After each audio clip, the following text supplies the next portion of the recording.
Well, here we are, finally. Yep, the first one. It looks amazing, and again, your clean lines are always appreciated. So what are we seeing here? Well, I'll give you a tour. So we redesigned everything but the body shell. Mm-hmm. So the bumpers are designed, and we integrated the Warren 9.0 RC, so it's not in your face. Then used all the Viking CNC lightweight hardware. We did all LED lighting everywhere. These are the new LED headlights. These are from the '67 Mustang design. Those are the markers and as turn signals. Nike worked with us on the design of all this. So all of this is our font, you know, in the traditional Ford red, but rebranded icon. And these are all CNC'd out of stainless. This is all stainless. So Nike did the grill, or yeah, basically helped like design the Camilla grill. and I did the design work. And then it turned out that at Nike, we somehow ended up on the inspiration board at different divisions at Nike. Different icon projects were on different boards, and the CEO noticed. And then the head of marketing was an icon owner. He has one of our FJs. So we went up there for like this cool design show they do to like get their guys all inspired, like neat shit from all different industrial arts. Right. And we mentioned the project, and they said, "Oh, we want to play," you know, because basically to them, the quick cycle from design to fruition, it's done. And getting all these different divisions of fabricators and designers to like work on something sort of out of the box but cohesively and together, that was enough for them to justify the investment, which to me is asinine, but God bless them. Well, it means they have a shitload of money. Oh shit, the tools those guys have would just blow your mind. Like if you called Haas CNC and say, I want that 20-foot girth, twin head, 5-axis, to be like, we don't make it, and they'd hang up on you. Nike has an underground secret kitchen, they call it, with like 20 of them in a line, just like balls out machine shop. We did all sorts of trim stuff with them. What color did we pick here ultimately? It's a great well, this sort one's of what we call volcanic metally gray. Does it come on anything? No, something we made up. Oh, I okay. always love the matte finishes. We're going to do you know, conventional glossy stuff for people as well. Yeah, like no, it looks good. I don't like to see the flat finish on a Yeah, I don't Bentley. like the murdered. Also, it's got a metallic in it. Yeah, so it still that's has what some it is. It character to doesn't feel as matty. I don't like as, that murdered out things getting a little. Well, especially passé. on luxury Bro. cars, on an off-road vehicle. Yeah, it makes more sense. So the trim here. So this is all our design, all the trim. This is Right. the only thing that remains from the Ranger package. But Yeah, I then was gonna we powder say. coated that volcanic. That's obviously inspired by the original one, but we took some liberties and CNC'd it. We totally redesigned the mirrors, the door handles, and check out my locks. Aren't those sexy? Oh yeah, the They're all mirrors. CNC. They're knurled. This is all stainless. It's basically, if you picture the stick shift on an Audi R8, but shrunk down 1/18 scale and put as a and just the mirrors, like you can just see. It's sort of, to me, it was always the difference between Schwinn and Huffy. Yeah, which is totally. it still had cranks and sprockets and forks and stuff, but the Huffy looked tinny and hollow, and the Schwinn looked solid. Like the Schwinn cranks were just polished and cast better, and the Huffy ones always just like crap. Well, like when and they this did looks this like back Schwinn. in the day, the original handles and mirrors for these were repurposed from the Mustang. So like even Ford knew when they designed the original one, it really wasn't continuing the ethic, but shit, it's in the bag and it's on the shelf, let's use it. So we wanted to kind of tweak it out a bit. But and maybe it's the, you know, sort of matty brushed finish you put on it, but just the mirrors, it's like they just look so solid and chunky, and it's a great. And then all the glass is architectural, so that's like what you'll see on a bank building or a skyscraper, and then we temper it. Right. Pisses off the cops, though. I got pulled over yesterday on a test drive. Sure. And then we made a couple modern provisions, so you know, we did the amp research power steps, and then everything's all CNC'd out and all stainless trim.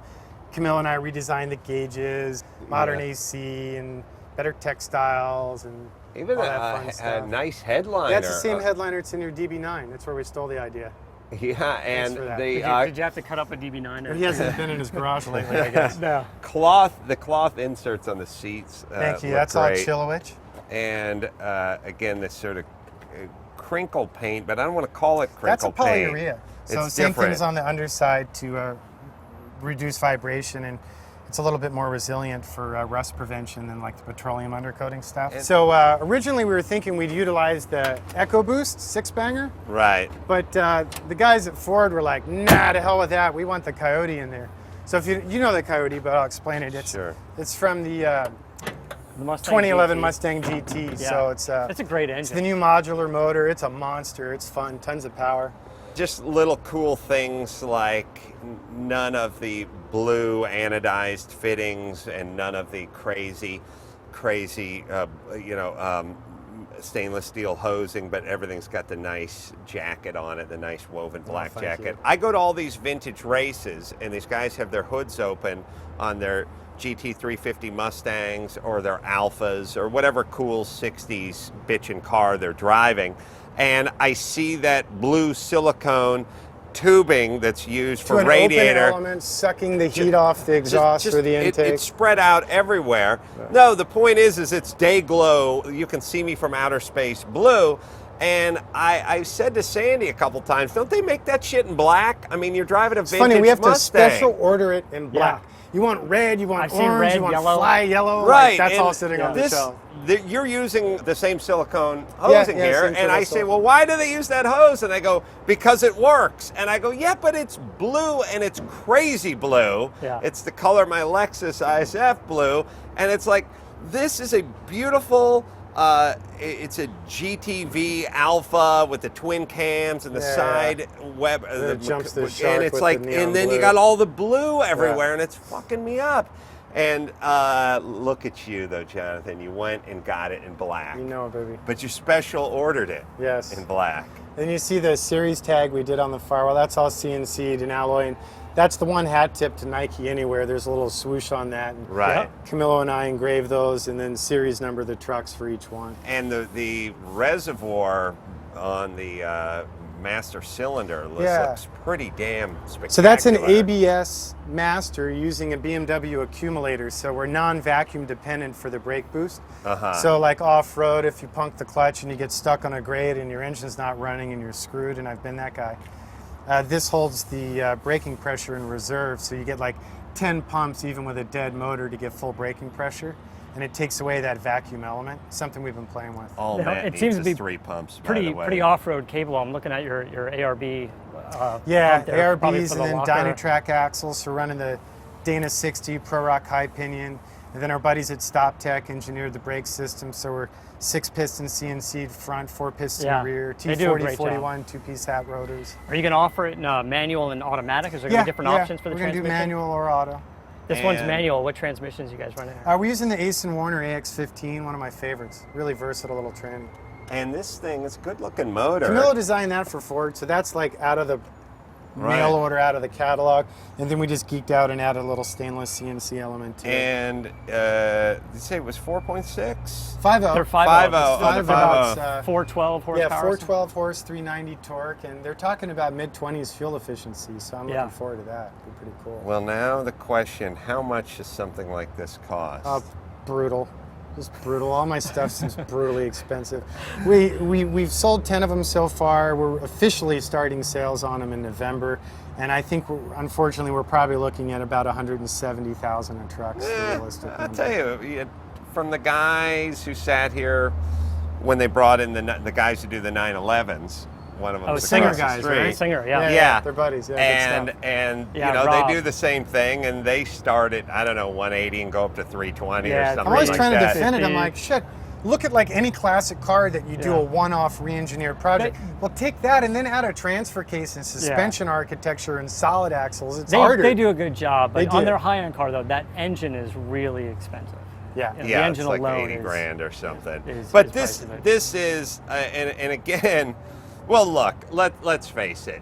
If this is what you want, and you're counting your nickels, it's probably different. It's a completely different clientele Yeah. list. But if you want something, if you want a car that's not going to bother you when you see something, like, I mean, take it from a guy who has DB9. It's a credible looking car, but you still get in it every once in a while and you see a knob or switch or something, and you go, I don't Come like on. that. Come on. Yeah, it's from the Escort part bin. Right. plastic. Like if you want a car, I know even the hood stops. yeah. The bump stops are machined. Right. If you want a car where you can literally get a creeper, a flashlight, and slide under it, or hover over it, or go stick your head up a fender well, or just open the door and stare at the interior, where you even the most discerning eye cannot find something that they would have changed or said, come on, they kind of cut some corners here, then that's essentially what you're paying to have. I agree. Thank you. And also, I mean, the idea is it's designed to last for decades. So too much of what we do and buy today is just based on very short consumer cycles and all the waste and throwing it away and going and buying another one. This is more for the guy who's like, long term, going to keep it. And so I can get this in whatever color I want? Yes, sir, you can. And the lead time would be something like? Right now, we're running about 7 to 8 months. Well, that's not bad at all. We're getting a little better. We're just moving into a new building and doubling size, so we're hoping to get more efficient here in the new year. How many of these are you going to make? Right now, this first batch is pre-sold, and then I think we're going to sell a series of 20 and then take it from there. So there won't really be a limitation. People keep calling you. No, you'll keep exactly. making them, right? I mean, at the end of the day, none of them are limited. And part of the beauty of what we do by picking designs that are already outdated is that we don't get stuck in that short shelf life cycle like the new car guys get punked into. So hopefully we'll sell them for as long as there's people coming around who dig them, Yeah, like everybody who made anything for one of those Dodge Magnum wagons is screwed now. Yeah, totally. Like, where to go? Well, should we fire it up? Yeah, So certainly. we can it's fun. get a sound of that. We're also running this new keyless fob. Have you seen these systems? Oh, right. It's like the Lexus, but now they're in the aftermarket and kind of cool. Oh, cool. So keyless start. And that motor is so much fun. It's got so much balls. Yeah. Sauce coming outside. It's really sounds great. Even the gas cap is unbelievable. It is what makes this country great, guys. Like Jonathan, who just went, screw it. I'm doing something, and I'm going to do it right. And you know what? I might not get rich doing it, but I'll have a ton of fun doing it. And by the way, this is your legacy. You're a sculptor in a way. I mean, I'm probably blowing enough smoke, but long after you're gone, people are going to go. I come back here. I mean, it's you have to leave the Bronco here. Every single detail is completely addressed on this rig. Jonathan, toss out your website if people want to go check it out. It is icon4x4.com.